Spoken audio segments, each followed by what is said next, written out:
As cores fazem parte da nossa vida, diariamente temos contato com elas. Elas estão na nossa roupa, nas ruas, nos objetos, nas pessoas, na natureza. Sim, elas estão lá, mas elas não são de lá. O interessante da cor é que ela não está nos objetos, ela não está nas pessoas, ela não está na natureza, ela está dentro de nós. Cor é luz e energia, uma reação do nosso nervo óptico, reagindo à luz e à frequência magnética que a luz produz. A cor só é visível porque ela reflete, dobra e refrata.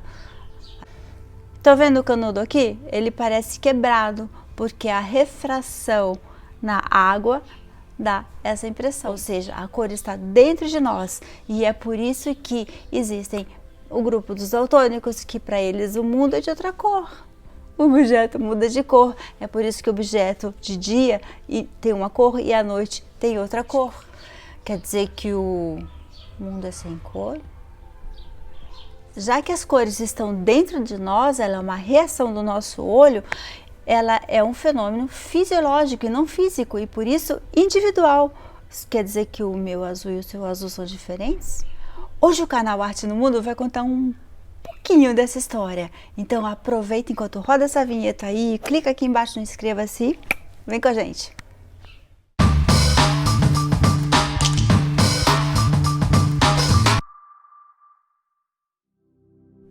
A primeira pessoa que teorizou a cor foi Aristóteles, lá 300 anos antes de Cristo. Para Aristóteles, cor era uma propriedade de um objeto, como peso, textura, massa, tinha cor. Mas foi a primeira. Ele dizia que existia o vermelho, verde, azul, amarelo, preto e branco, 6 cores. Ele se baseou na magia dos números para definir essas cores. Já no ano de 1020, 1080, um escritor e cientista chamado Plínio Velho disse que haviam só 3 cores, o vermelho vivo, o ametista e uma cor que ele chamou de conchífera, que vem da palavra concha, essa cor não existe, ele inventou. E ele tirou o amarelo, gente, porque era referente às mulheres, Idade Média, né? O tempo das trevas. Gostei desse cara não. Enfim, bad boy. 300 anos se passaram, lá pelo Renascimento, Jean Baptiste Albert, que era contemporâneo de Da Vinci, relacionou as cores aos 4 elementos. Disse que o fogo era o vermelho, o céu era o azul, a água era o verde e a terra era o cinza? Já o Leonardo disse que não, Aristóteles estava errado, cor não é propriedade de objeto, mas sim propriedade de luz. Gênio, mas achava que verde era a cor primária e dizia que branco e preto não eram cores, mas extremos de luz. Estamos evoluindo. Um século depois, o físico Isaac Newton comprovou através do prisma a formação das 7 cores do espectro, que são as cores do arco-íris. Pouco depois, um impressor alemão, Leblon, de tanto experimentar, definiu as 3 cores primárias da impressão, vermelho, amarelo e azul, que é usado até hoje. Nada como ter que ganhar o pão de cada dia, não é? Passa-se um século, chega Goethe e muda as cores e fala de Leblon e fala que não é vermelho, amarelo, azul, mas púrpura, amarelo e azul claro.